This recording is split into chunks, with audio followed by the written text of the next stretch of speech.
बहुत ही सुंदर, क्या बात है।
उत्साहित होना चाहिए, ये महापर्व है।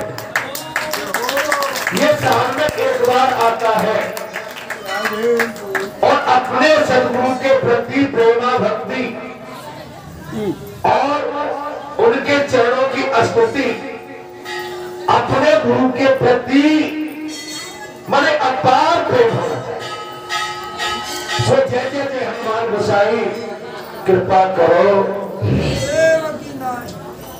सोमवार के दिन प्रातः काल 5 बजे की आरती हमेशा होती है, सुंदर कांड है, फिर आरती है और फिर थोड़ी देर के लिए भगवत चर्चा है और भगवत चर्चा के बाद में हवन है। तो मैया के आंगन में भी हवन है और इधर जो अपना परंपरागत हवन है वहां पर भी हवन है।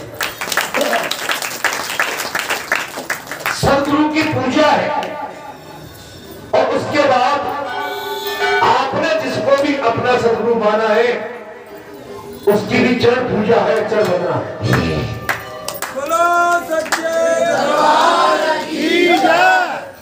आप सभी पधारे, प्रसादी भी है आप सबके लिए, मेला है, उत्सव है, महाउत्सव है और एक साल में ये महापर्व आता है और दूसरे दिन फिर मंगलवार है, 2 दिन का मेला होगा। सोमवार, मंगल, शनि, रवि, सूर्य भगवान का है तो वैसे ही मेला हो जाता है। और जैसा कि मैंने पूर्व समय में ही कह दिया था, मंगलवार के बाद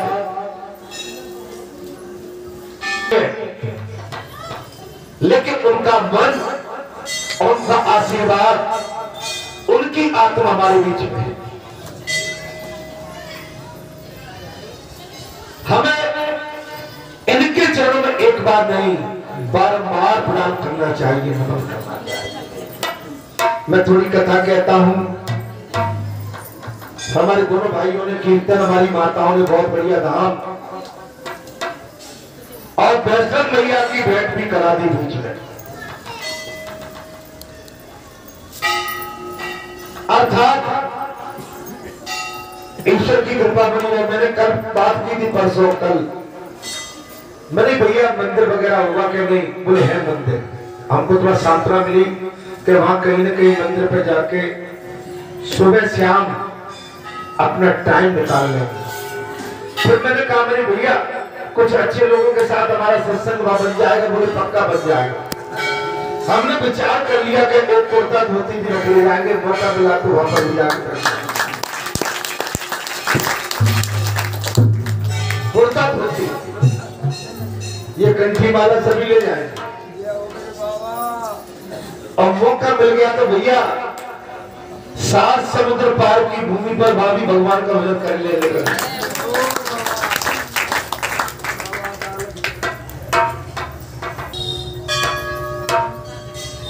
कथा चल रही थी महाराज उज्जैनीपुरी के स्थान की।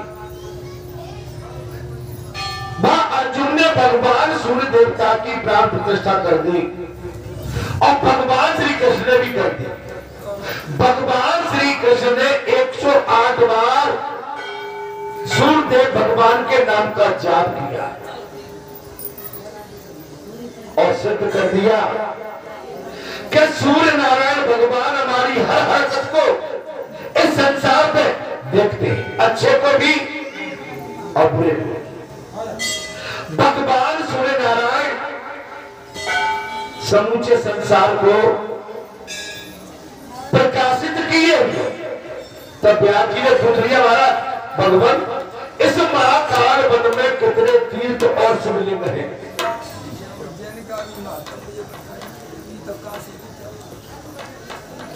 इस महाकाल वन में कितने तीर्थ और शिवलिंग हैं?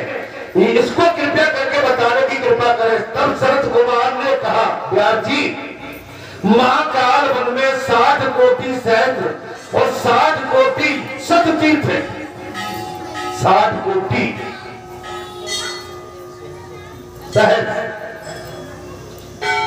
सहस्त्र और 60 कोटि शत तीर्थ है तथा शिवलिंग की तो यह कोई संख्या ही नहीं।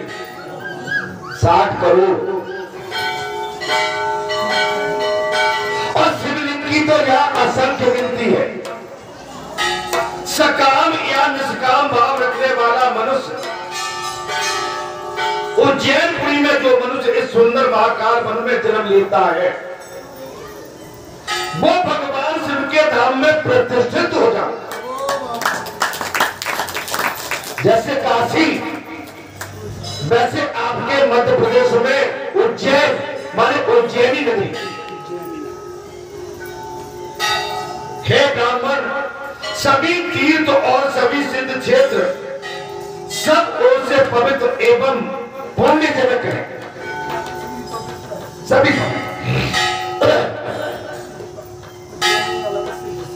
आप शिवलिंग निराकार है, जरूरी नहीं है कि गोली होना चाहिए। जाकी रही भावना जैसी और प्रभु मूर्त देखी तिरता ऐसी। आप भगवान को कैसे देखते हैं? निराकार में या साकार में? निराकार में या साकार? भगवान निराकार भी है साकार भी और भगवान ओंकार भी है। तब व्यास जी ने पूछा ए मुनिवर उज्जैनीपुरी का नाम पहले कनक श्रृंगा क्यों कहा गया? श्रृंगा कनक श्रृंगार सोने के श्रृंगार से क्यों? पहले कनक श्रृंगार क्यों और फिर उसका नाम कुंडस्थली नाम कैसे पड़ गया? और व्यास जी ने पूछा संत कुमारों आगे चलकर अवंती नाम कैसे पड़ा?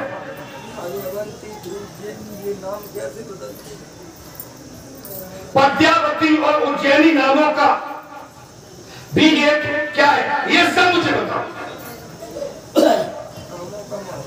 इनका महत्व क्या है? तब संत कुमार कहने लगे एक समय महादेव जी तथा ब्रह्मा जी सुबह में सोने की बनकर शिखरों से युक्त अद्भुत पुरी का दर्शन करने के लिए भूतल पर आ गए।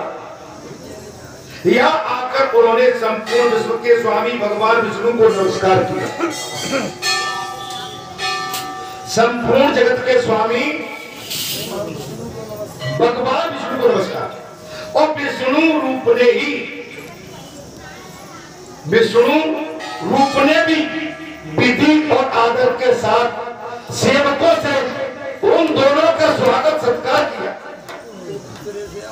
ब्रह्मा जी का और भगवान शंकर का। और पूछा महेश्वर तथा ब्रह्मा जी, आप दोनों अपने अनुगामी साथियों से देवलोक से पृथ्वी पर कैसे बना रहे? आप लोगों का देवलोक से मृत्युलोक में कैसा आना हुआ, कृपया करके पधारे बतावे। ये सुनकर ब्रह्मा जी और महादेव बोले, प्रभु जहां आप विराजमान हैं वही हम दोनों भी विराजमान।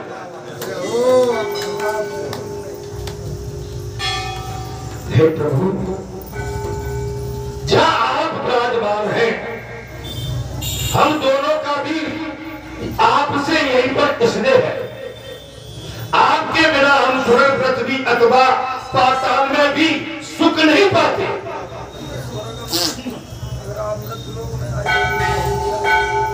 आपके बगैर भले ही हम स्वर्गलोक में बैठे हैं, वह भी सुख प्राप्त नहीं होता।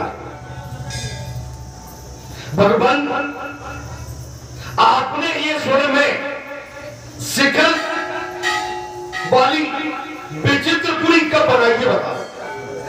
स्वर्ण में सोने से गढ़ित ये सोने की नगरी आपने कब बनाई है मुझे बताइए। भगवान शंकर और ब्रह्मा जी कह रहे। महाराज कथा सुनी थी क्या कभी? तो आप ध्यान से सुन लो सर। ये अगूढ़ कथाएं हैं। ये वक्ता जो आपके वेद शास्त्री रहते हैं, वेदाचार्य भागवताचार्य, ये इतनी गहराई में कथा कहने में चूंकि टाइम की कमी रहती है तो नहीं कह पाती, लेकिन आपको इस समय मौका मिला, इस कथा को ध्यान से सुनिए। भगवान, आपने स्वर्ण में शिखर वाली विचित्रपुरी कब बसाई? हे जगदीश्वर, आप यहाँ हमें भी स्थान दें। हम भी आपके घर में बसना चाहते हैं। जैसे आपसे इस समय कह रहे बालाजी धाम कैसे बन गया? बालाजी धाम के आसपास कुछ खेत खलियान प्लॉट मिल जाए, दुकान मकान मिल जाए, हमारा भाग्य धन्य हो जाए। आपसे पूछते महाराज, बाहर के लोग यहाँ पर कई जगह दिलवा दो तो बालाजी के दर्शन भी होते रहेंगे, अपना धंधा पानी भी चलता रहेगा।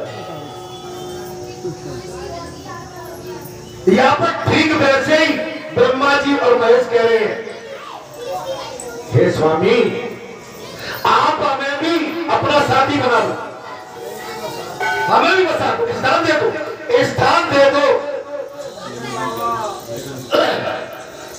ये सुनकर विश्व स्वरूप में विष्णु ने प्रसन्न चित्त होकर कहा, मैं आप दोनों को अभिष्ट स्थान देता हूं।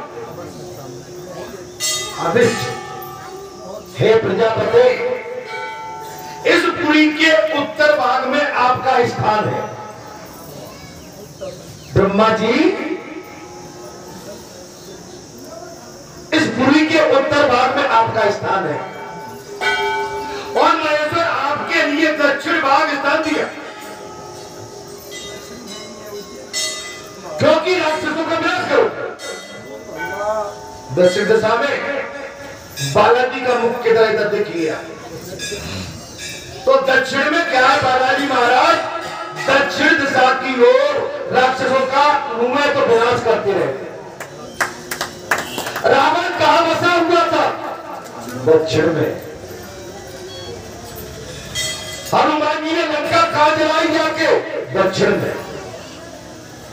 राक्षसों को कैसे पटक के मारा? दक्षिण में। और रामचंद्र जी ने लंका में चढ़ाई करके राक्षसों का वध किया। अतः आप वही पधारे, आप दोनों ने इस पुरी को स्वर्ण में शिखर वाली बताया। हे महादेव, हे पितामह, इसलिए यह संसार में कनक तरंगा नाम से विख्यात हो। हमने वही पहले कहा था ना, कनक माने सोना,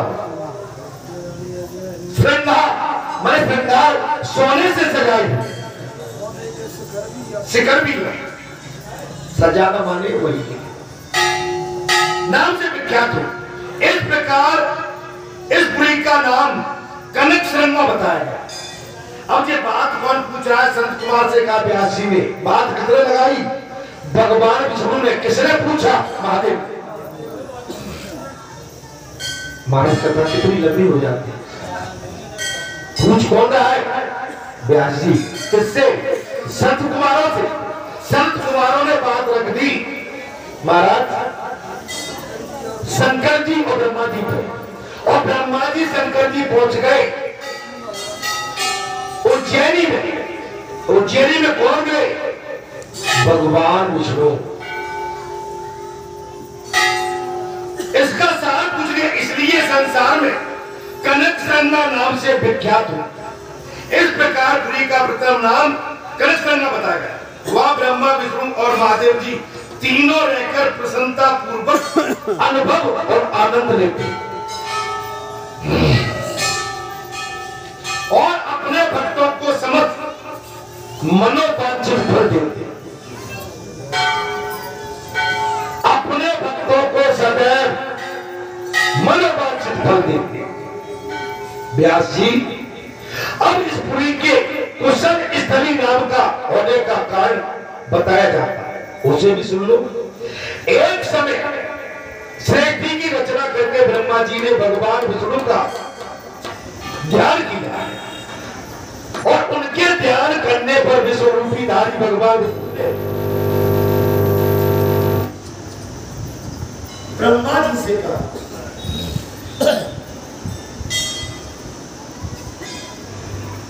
विश्वरूपधारी भगवान विष्णु ने ब्रह्मा जी से कहा, हे ब्रह्मा जी,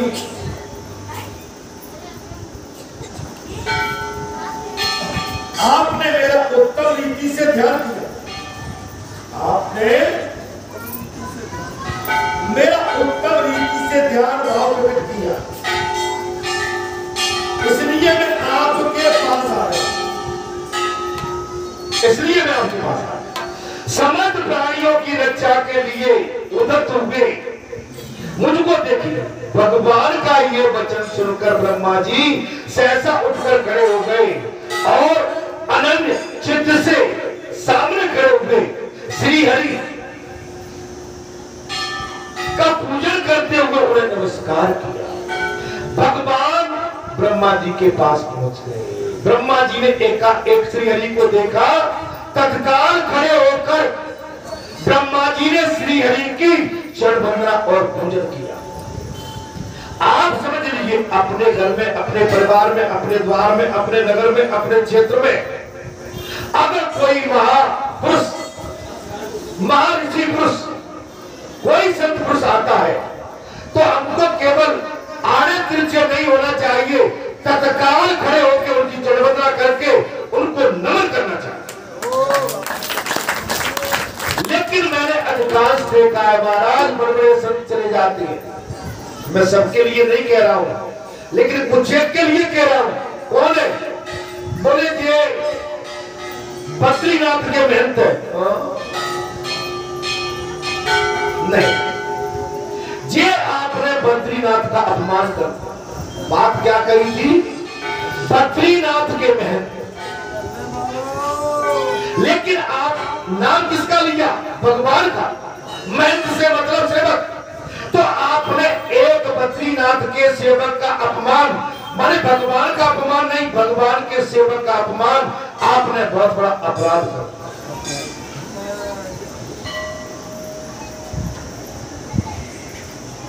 बहुत गहरी बात है।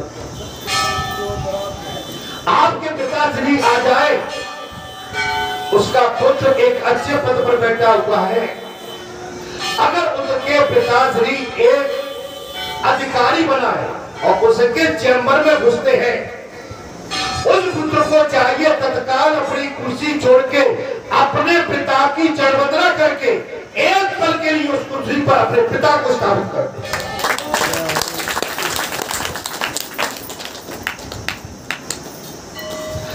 भाभी अफसरी भरी है। पिता बेचारा गांव का किसान, धोती पंचा कमीज पहने हुए। आज के कलयुगी में सबके लिए नहीं कह रहा हूं, ध्यान करना।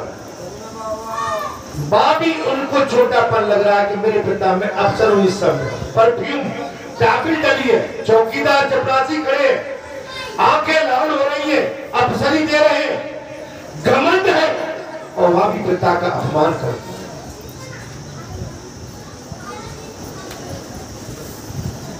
बाल पढ़ के सखा,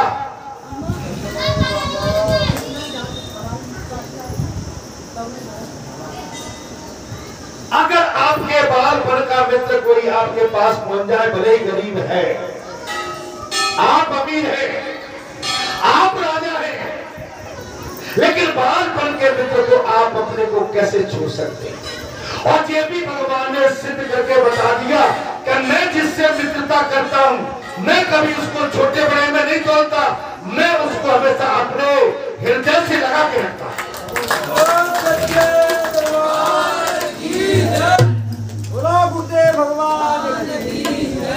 जिस समय सुदामा जी महाराज द्वारका पहुंचे हैं और सुदामा जी ने कहा